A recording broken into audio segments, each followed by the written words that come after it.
Good morning, everyone. How are you doing? This is Amanda. I do hope that you're well. So I am pre-recording this video and it will be going out around about the 22nd of July, maybe a little bit of time before that. But I am away, or will be away whilst you're watching this, in France, and I'm back at this desk around about the 25th of July. So I wanted to pre-record a couple of videos in my absence.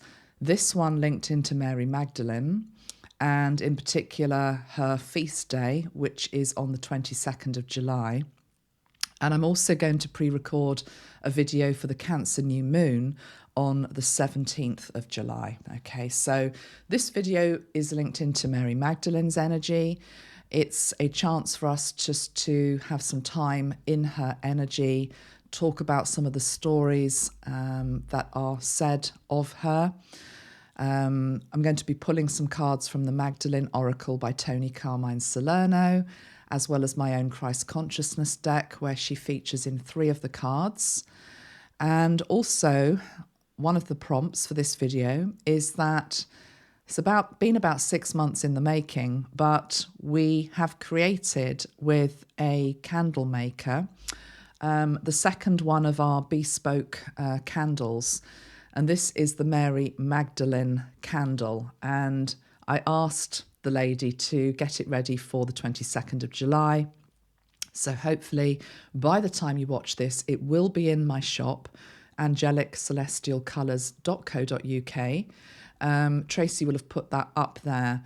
And it looks like this, with the exception that this is the sample candle, and actually there is going to be an illustration on the front of the votive, and it will be, I can't actually remember what we chose. It's one of 2 pictures that, if you've been with me a while, you might remember that Jane Delaford Taylor, who's the same artist that does the artwork for my oracle decks, she did these 2 original paintings linking into Mary Magdalene's energy, and I think we've chosen that one, but I'm not entirely sure. So it's also got an illustration, a sticker on the front of the candle. It has the exact same essential oils in it that the spray does, and you'll also see that it's an exact match to the colours of the spray as well. I think it's taken 6 months for all sorts of reasons. Number one, to get the glass sprayed for us, but also to get the combination of essential oils right in a spray versus a candle are 2 different things altogether. So we've got there. It smells absolutely amazing. I'll tell you what the essential oils are in it. Let me just get my piece of paper. I'm going to be referencing a few things today. It has tuberose, patchouli, benzoin, Ylang Ylang, rose and jasmine. The candle also has a peach moonstone set into it as well, which, you know, when the candle has burned down, you can get out and keep. And it's obviously got a dual flame as well. We did that for reasons to do with the fact that it burns better, but actually in many respects, how perfect is it? Because the depiction of Mary Magdalene within my Christ Consciousness deck has Jesus in both of them. So this card is the card of shared mission, Jesus and Mary Magdalene, and this one is the energy of Holy Grail, sacred union. So I rather love the fact that we've got the 2 flames there in Mary's candle. Anyway, details below with regards to that. Also, just to say, as I'm recording this before I go on holiday, and I'm having to do it now or it won't get done, there's going to be a bit of noise maybe in this video, dogs barking, all the rest of it. But let's just hopefully enjoy some time together, sinking in to Mary Magdalene's energy. My cleaner's also just arrived as well, so you might be able to hear her voice in the background. Anyhow, that's the whole thing about spirituality, isn't it? It's about it happening in the midst of family life, in the midst of society, in the midst of busyness, basically. So I do hope that you're well. Okay, let's get to it then. So I'm going to be referencing some work that I did in 2018, unbelievably. I did a couple of days. One was in New York, the other one was in Glastonbury, where we had a Mary Magdalene Day. And yes, it would be nice to do that again. And if I ever get any free time, I will try and organise it. But for now, let's just share some of the information that came through then. So let's start at the beginning. 22nd of July is her feast day, been celebrated for at least 1200 years. Also would like to say 22nd of July is also the birthday of Dr. Masaru Emoto, so a warm, happy, heavenly birthday to him. Absolutely count him as one of my guides, as well as Mary. Referring to the Gnostic Gospels, in those Gospels, she is said to be the one who truest understood his teachings. And it also references a little bit of rivalry, might be putting it maybe too strongly, but certainly tension within the group of disciples in terms of vying for Jesus's attention, I suppose. It's sort of human nature, isn't it, in terms of who is closest to the person that everybody wants to be with. And of course, Peter, the disciple, had a very close relationship with Jesus, but so did Mary. And it's said within the Gnostic Gospels, or it's implied, that maybe there was a little bit of tension between Peter and Mary with regards to that. The Gospel of Mary itself, which I have to say I haven't read, but it does refer to her as the woman who knows all. The woman who knows all. Within the Gospel itself, the New Testament that most of us probably are familiar with, we know various stories linked into her. Number one is where she anoints Jesus with spikenard. Spikenard is a very strong smelling oil, and it's definitely one when we concocted the aura spray and not the candle, but because the candle came second, but the aura spray, I thought, well, yes, let's put some spikenard into it. It's a historical reference point, but it doesn't smell particularly great. Anybody that's ever used spikenard, it's a bit pungent, it's a bit strong. It spoilt the whole blend, so we didn't actually put it in at the end.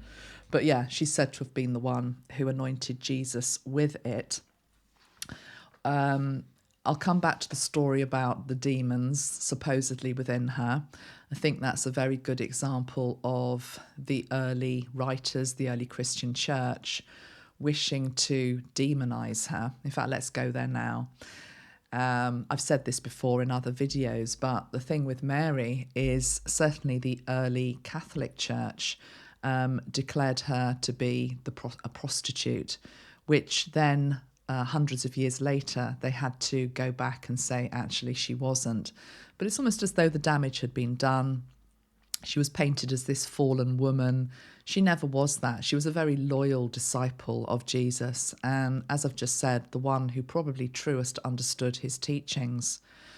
Within my deck as well, absolutely, the one who had a shared mission with him, who helped him to be able to birth and create the template that he laid down. But yeah, the story of the demons is also a very well-known one. Now, let me just get the bit from... Here we go. Yeah, just want to read what I actually wrote in 2018. So, the healing of the 7 deadly sins. Mary has always made it very clear to me that she was not possessed. Simply that this was a symbolic removal of the inclination and the desire that can create the 7 deadly sins in all of us. And once the root is extracted, they can no longer grow. And there is a beautiful painting on a mural in Glastonbury Chapel by Fleur Kelly. I don't know whether I think it's there the whole time. I think it's on the wall, can't remember, which shows Mary with the 7 deadly sins tethered to her. I don't know whether my camera will properly show that, but that's sort of what it looks like, okay? As I'm sort of sitting here feeling into this information again, it feels as though, I mean, this might be a contentious point for some people, but if you've grown up with Christianity and you understand all the stories belonging to the early church and to Jesus, we know that Jesus on the cross is said to have died for our sins. Now, whether you believe he actually died or whether he was taken off the cross, we'll save that for another video. But definitely he died to save our sins. What I'm feeling here is that this exorcism of Mary, of the desire and the inclination for the 7 deadly sins to grow, she did it actually for all of us. So for her to be completely cleaned of all roots of those 7 deadly sins, she is a template for all of us that we can get the roots out of ourselves as well. It's probably worth reminding ourselves what those 7 deadly sins are. And if you saw my 7-7 portal video, I was talking about them anyway. So here we are again, and we're coming back to it. The 7 sins, and again, it's an old-fashioned word. You might like to use the word wrongdoing as well, but I'm just referencing what most people know them as, are lust, gluttony, greed, sloth, wrath, envy, and pride. So think about that. Think about her as an ascended master energy who had the roots of all of those taken out of her. Not because they were out of control in the first place and she was some raving lunatic. I think that is the distortion of the teaching. Just that she was a human being who had, like all of us, the roots of those 7 sins or wrongdoings within her, but they were lifted out from her. So it feels as though she's stepping forward today to say that if you have an issue with one of those, that she can help to take the root out, okay? And it's about asking for healing. It's also about working with her. It's not necessarily a magic pill or a magic bullet that just takes it out. It's to do with asking for help. And if you're asking for help in the right energy and in the right mindset and with the right willingness to change, absolutely those roots can be got out so that they don't interfere with your day-to-day life going forward. So let's just have a think about that. So lust, we understand what lust is. If that's something that interferes with your life to a degree where it's spoiling your life or spoiling another's life, it's interfering with your connection to spirit, your connection to your own higher self, then we can ask Mary for help with that. Gluttony and greed doesn't just have to be linked into food, it's linked into desiring what somebody else has. We seem to live in a very materialistic age in many parts of our world. So again, if that's something that's destroying your sense of inner peace, equilibrium, it's like the chip on the shoulder type thing, that they've got it better than me, that whatever it is, or if it's gluttony linked into, as I say, food or anything that's an addiction that's out of control. It could be overconsumption of clothes. It could be overconsumption of, anything, to be honest. Again, we can ask Mary for help with that. Sloth, is linked into laziness. Apathy, again, asking for help. Wrath, anger, frustration, the desire for revenge. Revenge, in terms of an axis, I'm just being shown the energy of revenge versus forgiveness. And ultimately, if we're in a state of revenge and wrath and anger, there's that saying, isn't there, that anger actually hurts mainly the one that's holding it, not necessarily the person or the thing that you're angry with. They're not necessarily affected by it, but you are. So again, if that's something that you really struggle with for whatever reason, and Mary absolutely understands sometimes the wounds that are there that create the reason why you are angry in the first place. And indeed, there's such a thing as holy anger as well. So it's not to say that these things aren't valid expressions and emotions that human beings have, But what Mary can do is help you to learn to channel it in a more positive way, okay, to channel it out of yourself so that it doesn't harm you and it absolutely doesn't harm anybody else as well. The energy of envy and the energy of pride. And into pride, we would also put words such as ego. Just have some water. It's first thing in the morning here, so throat's a little bit scratchy. It's just morning voice. Do you like the new microphone, by the way? Yeah, it's something I'm experimenting with. I think most people are enjoying the sound of my voice through it. Some videos will be done this way. I'm recording this on my webcam camera at the moment. But equally, I can't plug this microphone into my old camera because it doesn't have the right porthole. So I need to get a new camera. So bear with me. Sound levels, or visual levels, everything's changing. So, and the voice, of course, is a way that we can either sow peace and love, or we can step into our ego and our pride. So that comes into this as well. Okay. So moving on then, in terms of what else have I got to say about her here? It says Mary's guidance is for us to look within ourselves, as I've just said, at each one, and to see where we may need to ask for healing as well as to work on it. So we can also link the 7 chakras to each of the 7 deadly sins. Right, you see, I haven't read this since 2018, so this is quite good stuff here. Let's have a look at what I've said. So I've linked sloth, which is to do with apathy and lack of action, with the base chakra. Makes sense to me. I've linked the energy of lust with the sacral chakra, which feels very accurate. The sacral chakra being the place which governs our sexual desire, for example. I've linked greed with the solar plexus. Makes sense to me as well. The stomach, the digestive system, whether we feel empty or whether we feel full. And that's not just to do with food in our stomach. Often people can overeat, for example, because they're trying to fill what I call a God-shaped hole. So it's when we have an inner emptiness within us for whatever reason that we're trying to overcompensate, make ourselves feel better with something such as food. Envy or jealousy I've placed at the heart chakra.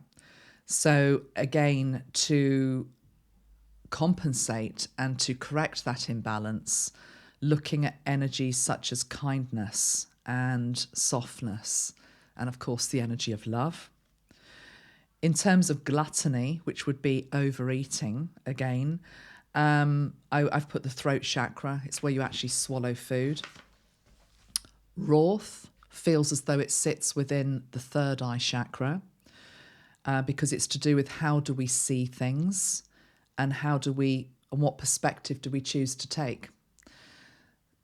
Let me just repeat that. So the idea of wrath, anger, belonging here at the third eye. Yes, what we see, but also how we see things and the perspective we take. That feels as though it ties in very much to the violet pill teaching that I have been bringing through over the last couple of years, which is to do with when we see difficult things in our world, it's not that we're meant to like them. Of course we don't. But if we can start to understand higher soul contracts, the fact that we have been everything in past lives, we've been the good guys, the bad guys, there's no such thing really, we just reverse roles. We are all of it, basically. It starts to give you a different perspective when you look at what you see in the world that you don't like, that you can judge it, but actually you're also judging yourself who's been that as well. And then the crown chakra, I've put pride there, which you might think that's a strange one, but it's to do with surrendering our ego to spirit. The crown chakra, the portal through which spirit can come into the body. But if we have overt pride or ego, which thinks that we know it all, we've seen it all, our belief system is just so, and no new thinking can come in. And in particular with Mary Magdalene, this can be a challenge for many people because over many lifetimes we've had an indoctrination, which is that she is this, she's been put into a box. And actually, if you read, as I say, for example, like the Gospel of Mary, the Gnostic Gospels, or just if you're somebody that is able to channel her, link to her, you start to see her as a much more broad character with much more to offer than she has been painted as. So that can challenge your belief systems, and people can come up with sort of cognitive dissonance, which is just like, I don't want to go there. Don't tell me that this is true. Don't tell me that this is true. I won't accept that. Well, what about if we just surrendered our ego to actually spirit coming in and being able to feel what is truth? Okay. So I'm going to pull, I think, a few cards at this point. I've also got a little mini meditation to maybe do at the end as well.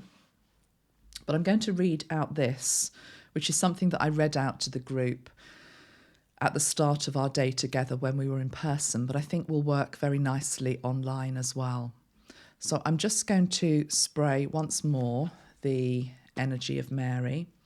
And this is a piece of channeling that I wrote, which is a connection, a healing, and an attunement to her energies. Okay, so let's just spray Mary Magdalene.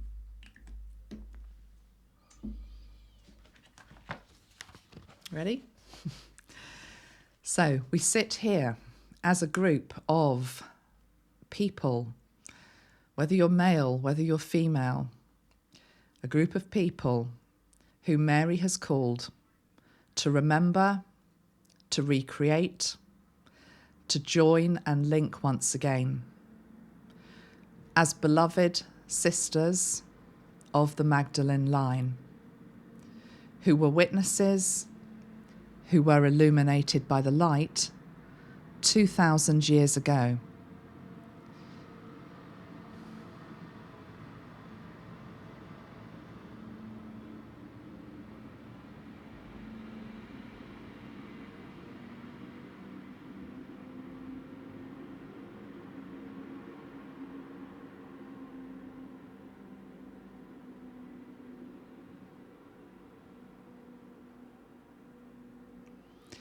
And who are here to awaken that light once again. It has not been safe to do so before now. The energy of the earth, too dense. But now it is our time. Mary has called, and we are here to serve, to be the best we can be, to light the way for others, to help balance out masculine and feminine upon this planet.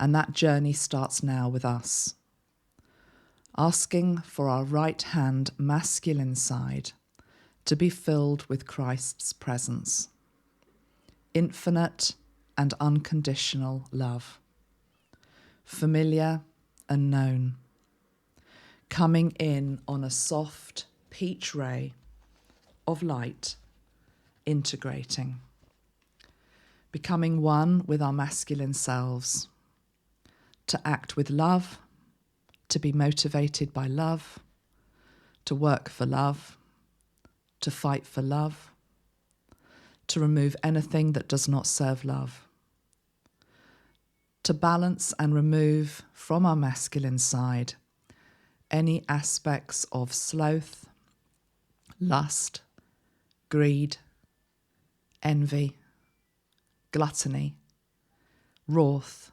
and pride. Gently, easily, transmuted instantly, leaving our energy field, so be it and it is so. Leaving in its place just love. Asking for our feminine side to be filled with Mary Magdalene's presence. Steady, warm, support, passion and creative invention, divine feminine wisdom, womanly depth and grace, balancing our own left hand feminine sides, bringing in the pink and magenta ray to heal, integrating, becoming one with our own femininity, to be love, to create with love, to nurture love, to receive love, to give love, to remove anything that does not serve love, to balance and remove from our feminine side any aspects of sloth, lust, greed, envy, gluttony, wrath, and pride. Gently, easily, transmuted instantly, leaving our energy field, so be it and it is so, leaving in its place just love. Mary and Christ, bringing both sides within you together, creating divine union of two souls within you that have been deep peace, sink into peace, and as you do so, the qualities of humility, higher perspective, balance, kindness, charity, loving intimacy, and loving action merge into the joined two. Masculine and feminine within, embodying humility, higher perspective, balance, kindness, charity, loving intimacy, and loving action. Thanking both Christ and Mary for the combined power of masculine and feminine healing. We step into a new world, a new body, we are rebirthed, and we are home.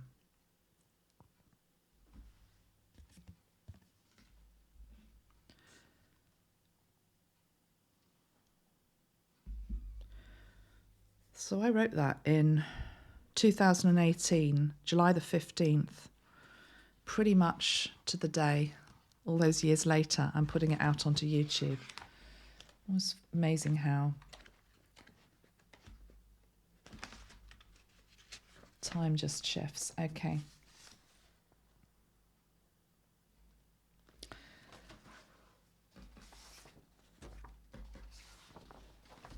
Let's pull some cards now.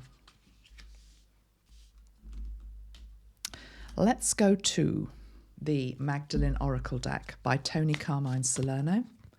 Let's pull 3 cards and see what messages Mary has for us at this time this year. 3 cards, please. The first is The Secret. That came out the last time I used this deck. We'll go in a bit deeper to what that secret might be. We have colour. Oh, interesting. I like the fact we've got those 2 together. And one more. And past lives. Colour and The Secret. Well, if you're watching me for the first time, you might not know, but I'm a colour therapist. So that really intrigues me that we have these 2 cards together, Colour and The Secret. Let's go back to the colours that we have here and here. We have deep magenta and we have green. Do they not look to you like the colours of the heart chakra? They are, aren't they? Pink and green, the traditional colours of the heart chakra. The secret that they are revealing is that the heart is the portal to all of the healing, all of the guidance, all of the help that you actually need. And that these colours are actually keys that help to unlock it. We think about the heart or any of the chakras in the body sometimes as static portals, and they're really not. The energy is forever changing, forever flowing. There are days where your heart chakra might be wide open. There are other days where it might be more contracted. There are days where we put protection in front of it. There are days when something comes in unexpectedly that, as I say, that just opens it so wide. It could be something in the collective. It could be something in your personal life. So the gateways effectively to the heart are constantly changing, opening, closing. You can't ever close off your heart chakra, but it's just in terms of access to it, access to all of that wisdom, access to all of that help, access also to who you have been in past lives. The remembrance of who you've been, the remembrance of who you really are, the remembrance of the wisdom that you have, the gifts that you have, the things that you might have forgotten. They're all there within this beautiful portal, the heart. And I think we're being reminded that colour is one of the ways, one of the big keys that can help unlock that. So working with these colours. So in an obvious way, yes, okay, I've showed you this candle, I've showed you the sprays which have got those colours, but you can also access them via other ways, via the natural world, the beautiful flowers that I've got here, the deep, that actually looks quite red on this camera, but actually it's a deep pink. So garden, flowers, crystals. I've got a beautiful candle here that one person made me. Thank you, Juliana. It's beautiful. It's almost too good to actually light. And one thing that this has got in it, it's got a little bee embedded into it. It's beeswax. And obviously didn't realise that bee was there whilst it was being created. But the bee, of course, is also a symbol of Christianity. I actually think this candle's too good to ever burn. But again, you know, linking into the colour of candlelight, linking into the natural world, linking into crystals. I have on my desk in front of me rhodochrosite. Rhodochrosite, the energy of love, unconditional love.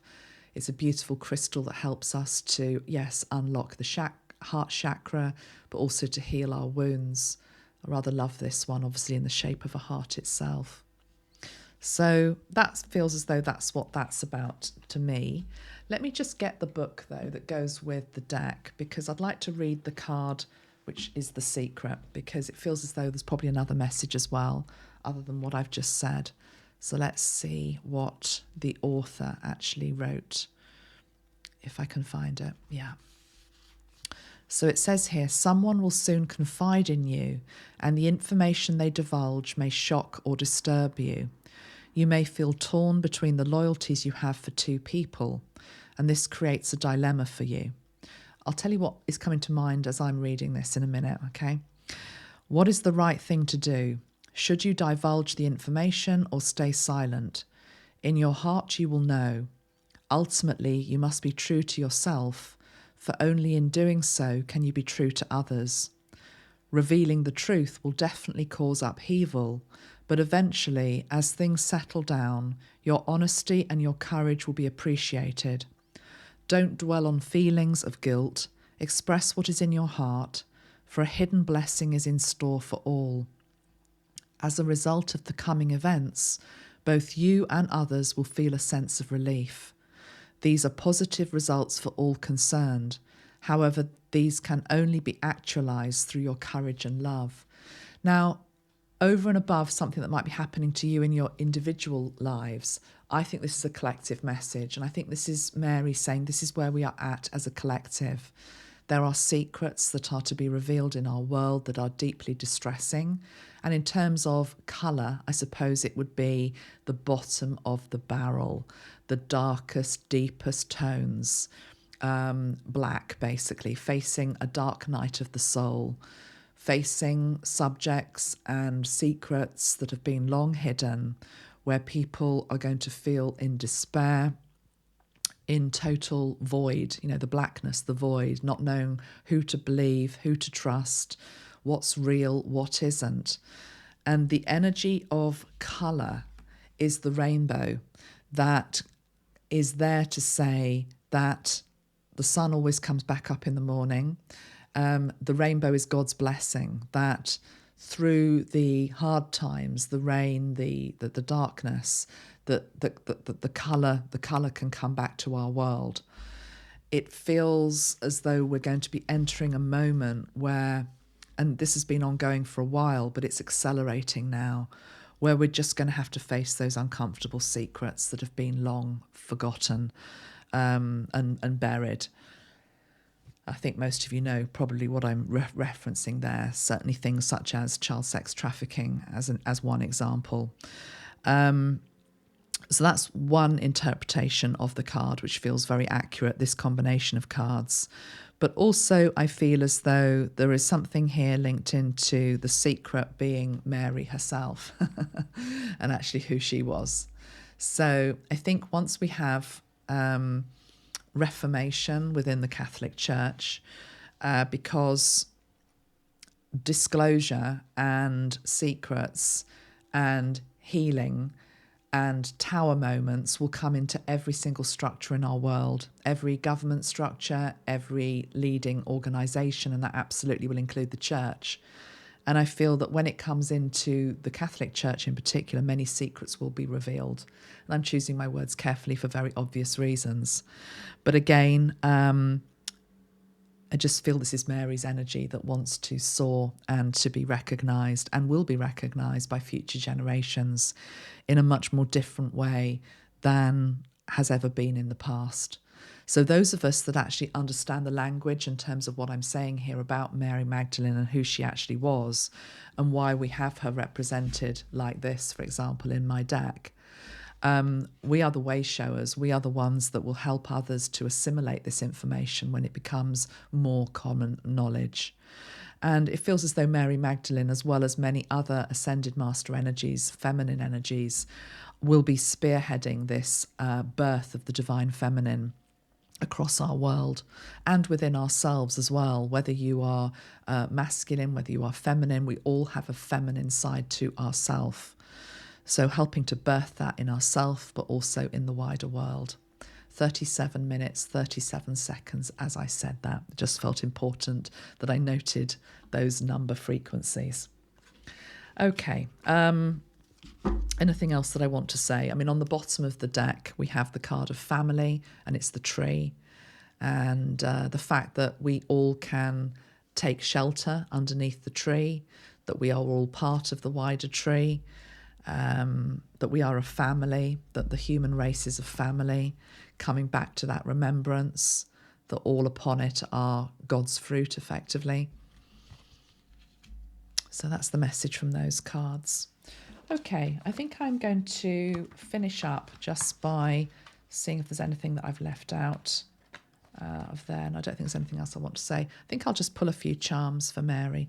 I will say that last night I was pulling some charms from my charm box, and the ones that kept coming out over and over again was the feather. I've got two little feathers, and it just felt as though I literally kept pushing them back, so I kept thinking, feather, Mary Magdalene, how does that work? But I think it's just, with angelic frequencies, we know that feathers are a sign that the angels are with us. And I feel as though Mary is also just giving us feathers. So look around for feathers. I think it's linked into signs that she's around you. So watch out for that.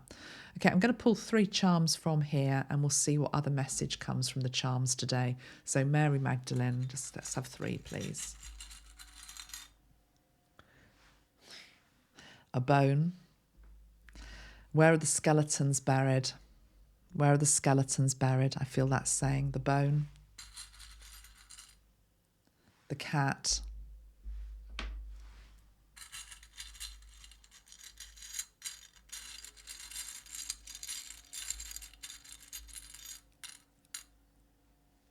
The bird. What type of bird that's meant to be? It's a bird. Swallow, maybe? Swallow.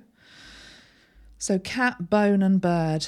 Okay, so the bone straight away takes me to graveyards where the skeletons are buried.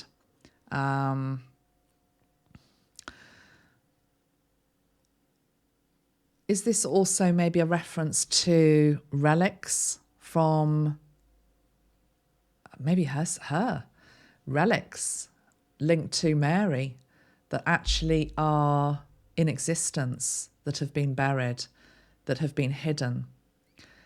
You know, we know about fragments of the cross, for example, but this feels as though this is actually physical evidence. I